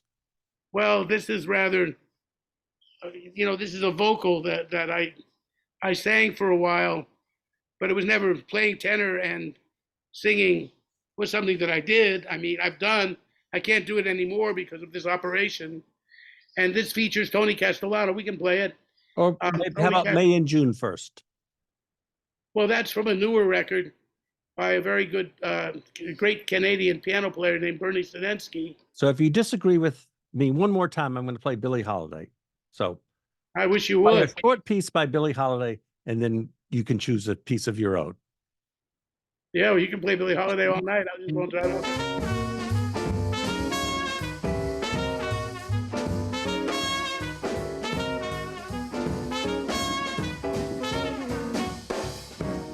Please don't talk about me when I'm gone, though our friendship ceases from now on. And listen, if you can't say anything real nice, it's better not to talk at all. That's my advice. We're parting, you go your way, I'll go mine. It's best that we do. Here's a kiss, I hope that this brings lots of luck to you. Makes no difference how I carry on, just don't you talk about me when I'm gone.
Please don't talk about me when I'm gone, though our friendship ceases from now on. And listen, if you can't say anything real nice, just don't talk at all. That's my advice. We're parting, you go your way, I'll go mine. It's best that we do. But here's a little kiss, and I hope that this brings lots of luck to you. Makes no difference how I carry on, just don't talk. Please don't talk. Don't you talk about me when I'm gone.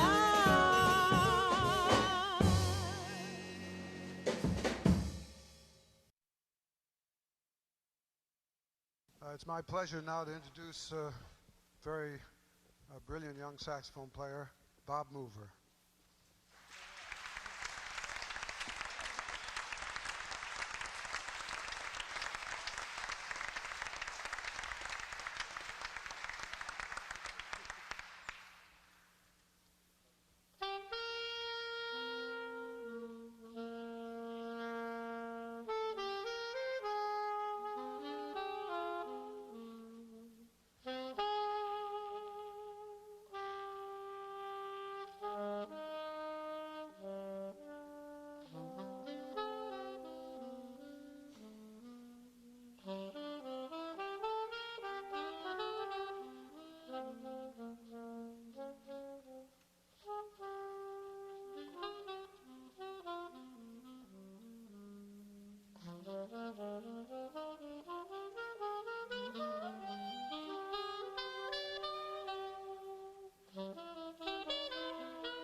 Yeah,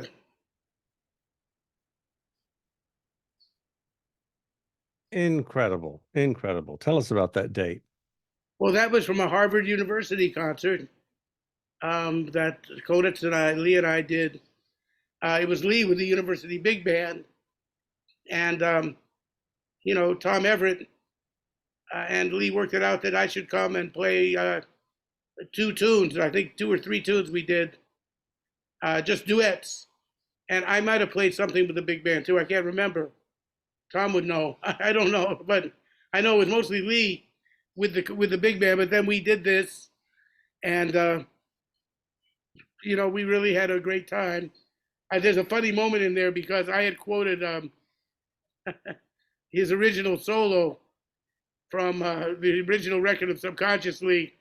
I had played a bar of it, and then he played it with me. And so we played about 4 bars of his original solo and then laughed and stopped and kind of looked at each other like, what now? And then continued. So it was a kind of funny little visual moment there. Lee was a very big influence on my life too, and my music. And, I kind of felt bad. One critic just said I was a Konitz imitator.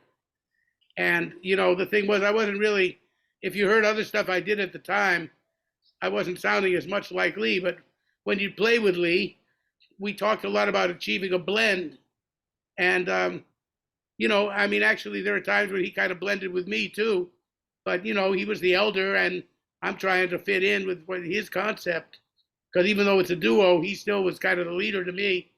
And so I didn't mind doing that. But sometimes critics are very dumb. They hear you play in one situation, and they think that's how you play all the time.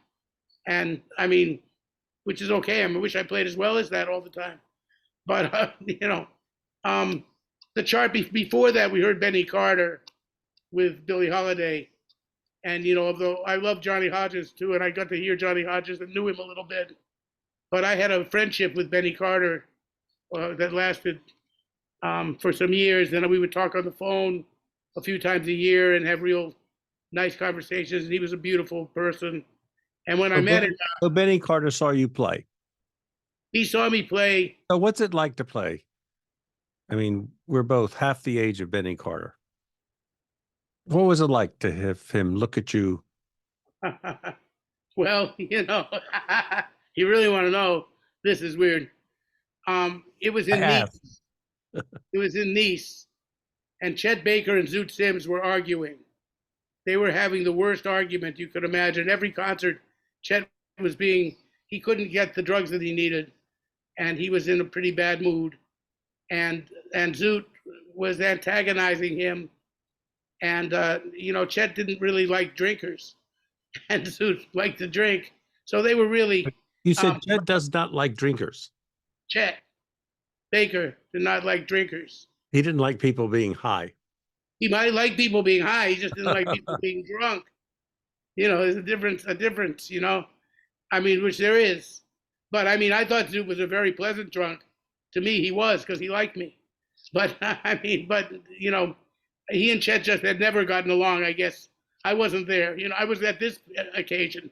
But what I mean is that this is where it ties to Benny Carter. He had played a concert before us.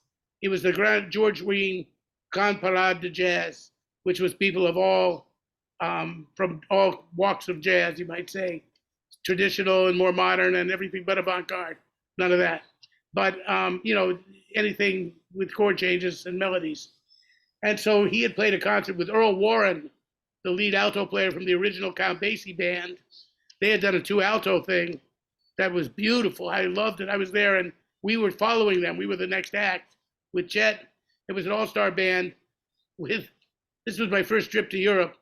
I was 23 years old, and the band was, the horns were Chet, Clark Terry, and Chet and Joe Newman, and Clark Terry was not at this concert, though. Chet and Joe Newman, and the saxophones were Lockjaw, Zoot, and me, and the pianist was Gerald Wiggins, and that was David Lee from Sonny Rollins' band was on bass.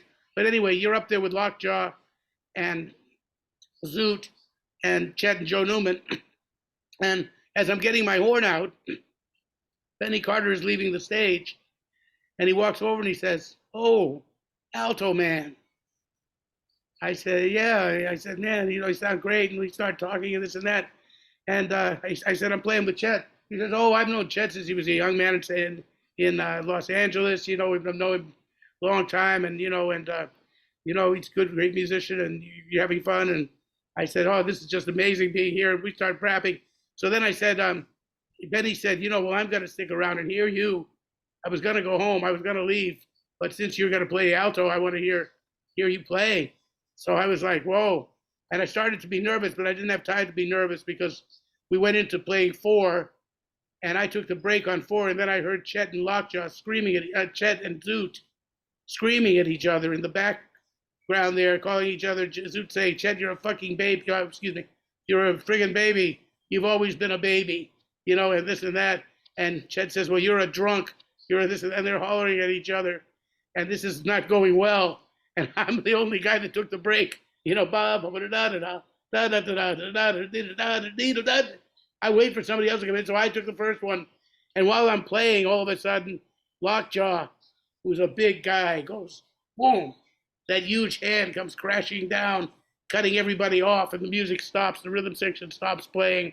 Everybody stops, and Chet and Zoot, Chet stomps off the bandstand.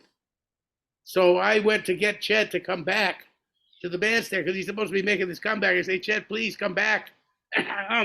It doesn't look good. There's a couple of thousand people out there, and and you're walking off the bandstand." And Chet wouldn't come back, and then he called me disrespectful, and I ended up having a big argument with Chet because I went back on the bandstand, and even though he brought me to the concert, he brought me to Europe, he felt I should have been loyal to him, but I'd known Zoot since I was 16, and and I just met Lockjaw, and I felt it was disrespectful of me were I to walk off the bandstand with these great players there. It wasn't nice, so he called me a traitor, and I quit.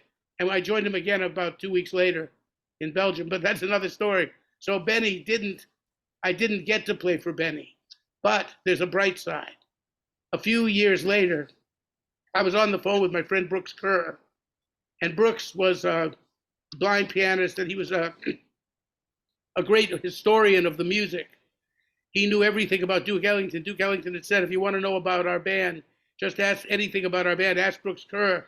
He's our historian. He's our, and, you go to Brooks's house and Willie the Lion Smith would be sitting in the kitchen and Ellington's band would be in the living room. He had a kind of nice townhouse in New York. But Brooks would be on the phone, and he was one of the first people to dial 3-way calls. So I was talking to him, and I told him about the story with Benny Carter, and that Benny hadn't heard me play, and I told him the story I just told you. And Brooks said, "Well, we should call Benny."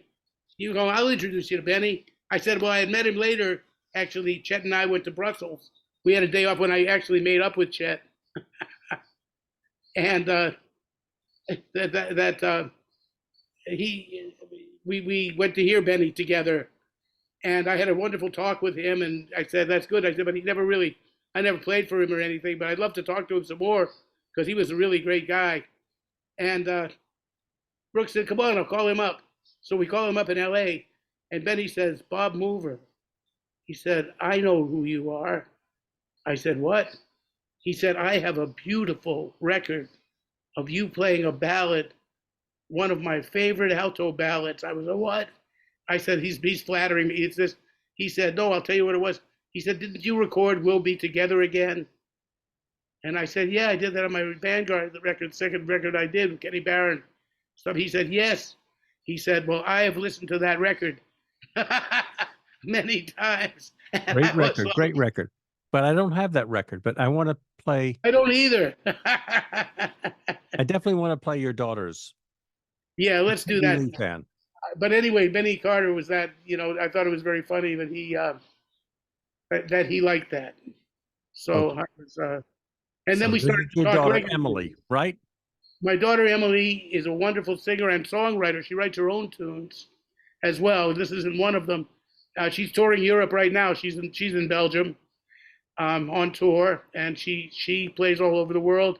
And she did a tribute to Peggy Lee, which is available on the what do you call it, on CD Baby, or however you buy your Amazon, those kind of things on the internet.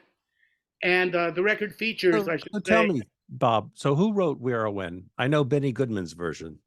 I believe that Rogers and Hart wrote Where or When. Okay, let's go to that. Lorenz Hart. And then after that, I'm going to play some more. I'm going to either play Bye Bye Blues or Twarzik. All right. Well, I want to Blow tell you your that ass I off. think Bye Bye Blues would be the one. But the thing is, I want to just tell you that on this track where Emily sings, I play tenor, and the rhythm section is Bob Cranshaw on bass, Jimmy Wormworth on drums, who used to play with Lambert Hendrickson Ross, among other things. And the pianist is a very good young pianist from New York named Ehud Asheri. And on some other tracks, Joe Cohn plays and Saul Rubin plays guitar. But this track is just quartet, piano, bass, drums, and myself accompanying my daughter, Emily, Emilie. She has a French spelling. And that's it, Emily Mover. So why is it IE and not Y? You're Because not, she was born you're in- not French. No, I was living in Montreal, teaching at a university in Montreal, and she was born in Montreal. So I felt since she was born in a French place, I Just give her yanking your French chain, spelling. Hoover. Was that? Never mind. No, I thought that Emily was and it's a nice spelling, even though she was named after Johnny Mandel's song, which is with a Y. That that influenced her name. But Emily is, I like the way it Emily. sounds. Sounds better. Emily. Emily.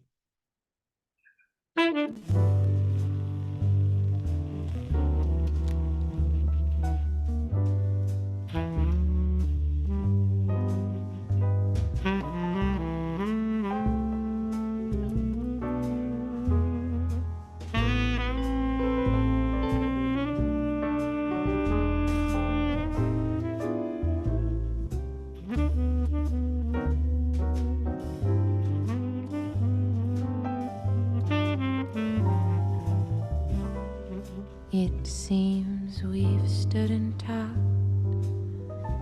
like this before. We looked at each other in the same way then, but I can't remember where or when.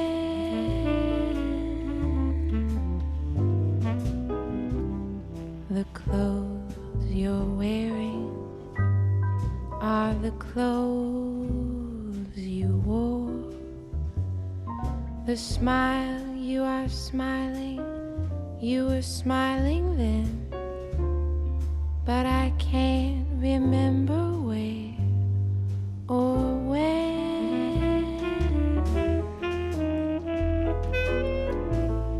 Some things that happen for the first time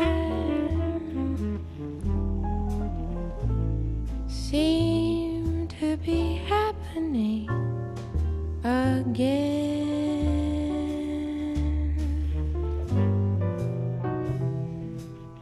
And so it seems that we've met before and laughed before and loved before, but who knows where or when?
and laughed before and loved before, but who knows where or when?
Who's on the piano here, Bob?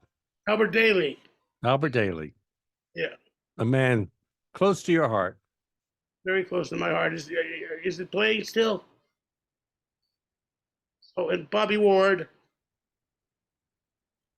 and Rufus. Oh, Ray Drummond. I'm sorry.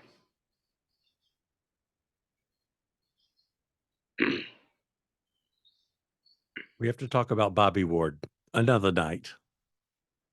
Yeah, well, I could mention that he's on this because that would be something that, being a Boston guy and a very close friend, like.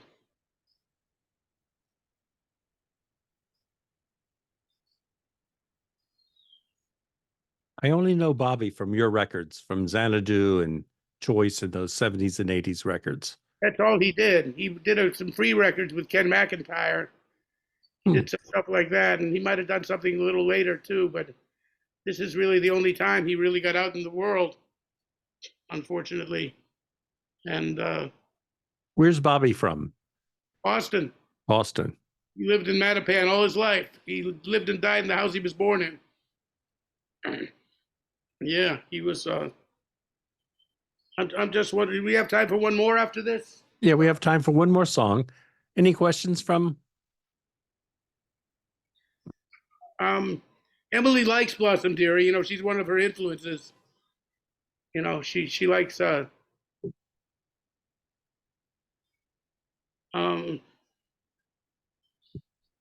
We're still playing that record, or did we shut it off? No, I shut it off. Yeah. Oh, you shut it off. You missed the Bobby Ward fours. That's the best part of the song.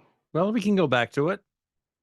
Yeah, I mean, I don't want to lay out there because it's really the best thing is the exchange with the drums. I mean, I think that's the reason I would want to play it Pleasure now to myself.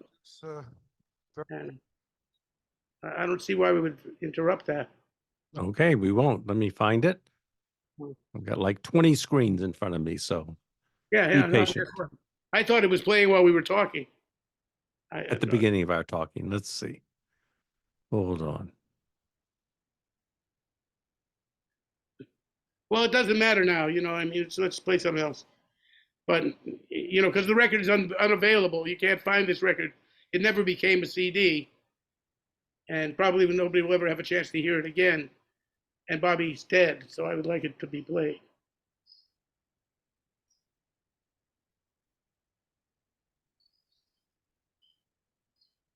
I bet no one's ever told you to keep talking. I'm going to look for that record. No, don't bother. Maybe you should play something else. Okay. Play something to live for. How about something to live for? That's really nice. I like that. That's with Bobby too. That has Bobby on it. No, I don't have that. I've got Bye Bye Blues. I sent you something to live for. Yeah.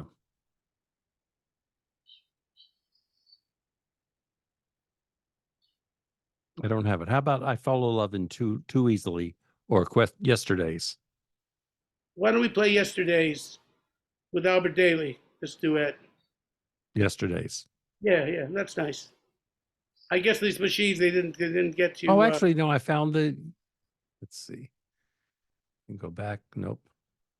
Well, you know what? Yesterday's. Let's play that because that's very definitive. And Albert Daly and I were very close. And I mean, I was close to Bobby too, so it's hard to pick your friends, from your friends. And we didn't play Sonny Rollins either, who was a real big influence on me. And I've had a 55-year friendship with him. So you can't get to everybody. No, you can't. Yesterday's.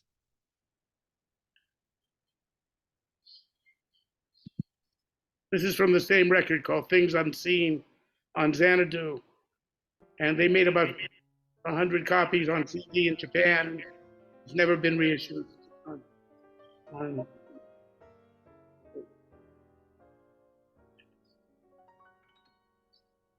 I don't hear it. Do you hear it?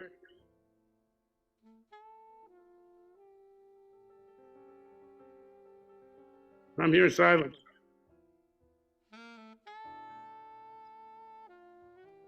You should start from the beginning. Because what he plays at the very beginning is good.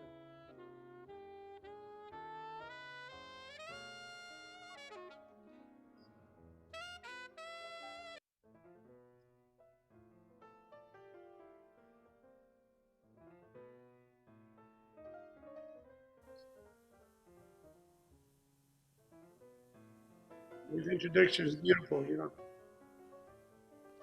Do you hear it now? Well, I heard vaguely in the background.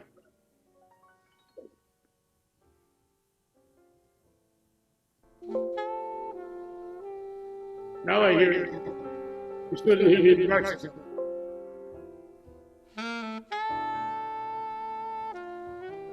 That's all right.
Hello?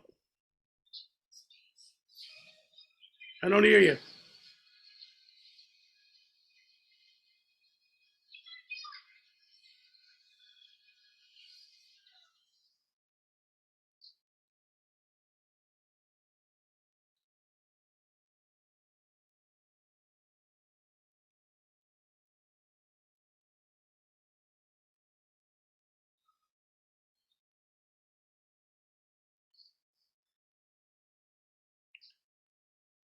Still not hearing.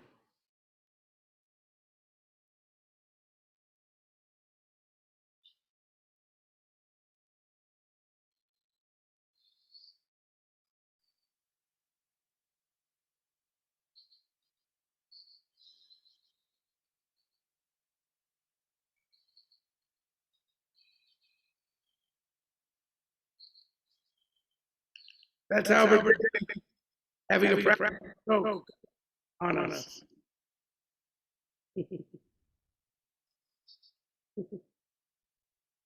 Hey, Carla.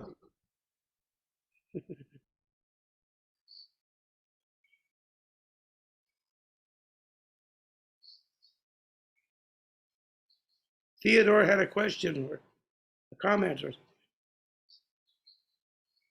I don't know why that's not. Are you worked out there?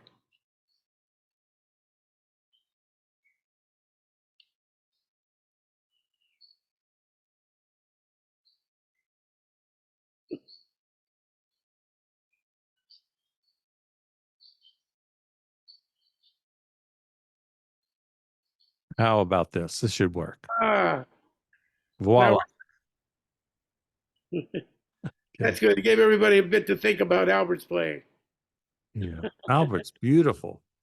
Yeah, Albert was quite something else. He was very unusual. He's got a duet record with Stan Getz called Poetry. And it's very nice. Stan recorded that.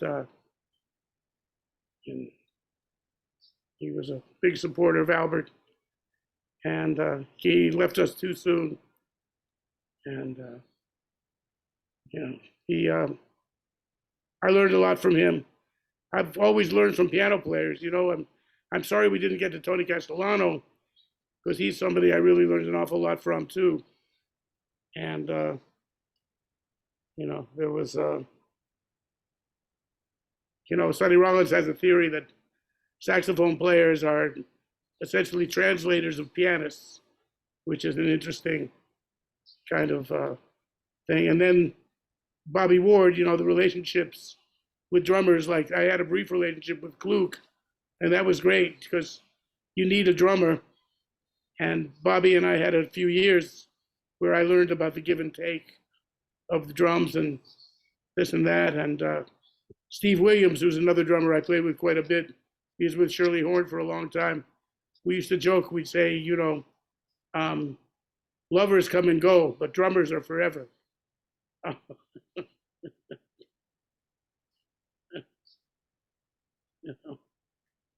So you texted me that Theodore had a question or a comment of some kind? Lots of questions in the comments, but well, it's closing on intent. And Bob, thanks so much for joining me tonight. What a great night we had. I think Thank you. Yeah. beautiful music from you, from your, yeah. We'll do it again in the fall. I would hope so, Bill. Thank you very much. Yeah. I got to see what this person. Oh, I see. You can actually read the comments text. here. Yeah. All right. Well, thanks everybody for joining us tonight. I'll be back in 2 weeks with saxophonist Paul Shapiro. Bob, do you know Paul? No, I don't know him. Where's he from? He's from Where's he from? From Queens. From Long Island. Oh, well, how old a fellow? My age. Between Really? your age and my age. Oh, Great player. oh, that's nice. Yeah. Well, you got the Zoom link. Tell your friends, and we'll be back in 2 weeks. I'd like to remind people I do a regular podcast too, usually on Thursday nights, so it doesn't conflict with yours, at 7:30, and you can find it. It's called On the Real Side. And if you go to Bob Mover Jazz Ability, that's our YouTube station. And this week I got Michael Weiss, Oh, a my great piano player. And we just did and you can even go and find episodes you've missed. We've had a lot of good friends of mine and a lot of people, and it's a lot of fun. Also, we're making a film about a documentary about Ira Sullivan. Excellent. And we're also trying to make a biography. There's some people want to do a documentary film about me, and we're starting a production company called On the Real Side Productions. So if you know people that might want to be interested in, I don't know how to get rid of this thing here, interested in any kind of support and help. The first project is the Ira Sullivan film, which is going to be called Ira Sullivan, I Am Music. And then we're going to work on mine. And so I appreciate it very much, Bill. Thank you. You're welcome. Bob, I got a question for you from one of our listeners. Sure. Wants a few words about Mike Gerber, the pianist. Oh, yeah, Mike Gerber and I just got reunited with Mike doing this Ira Sullivan project. We hadn't spoken in many years, but we were very close as young men. Mike is about maybe 2 years older than me, and he was living at the university. He was going to the University of Miami, and I was living a lot in Mike's room. When I was in high school, I was a guest soloist with the big band under Jerry Coker, and I would hang out at the university. Like, I didn't really have a home, so I was at the university for days at a time, weeks at a time sometimes, and spending my time often in Mike's room. And I would give little lessons to students for $3. And Mike is a great piano player.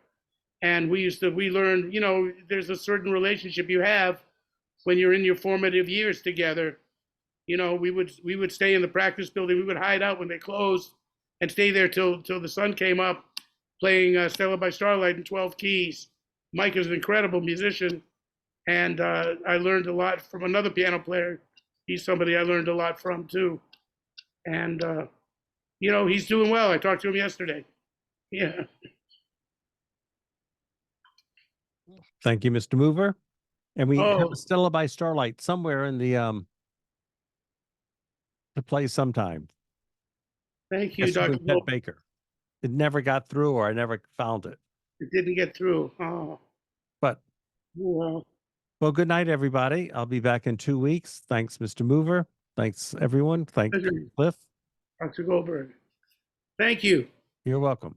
We'll see you Good night, soon. everybody. Good night, Bye-bye. everyone. We'll be on YouTube by Saturday, so you can watch all of this in about 2 or 3 days. Good night.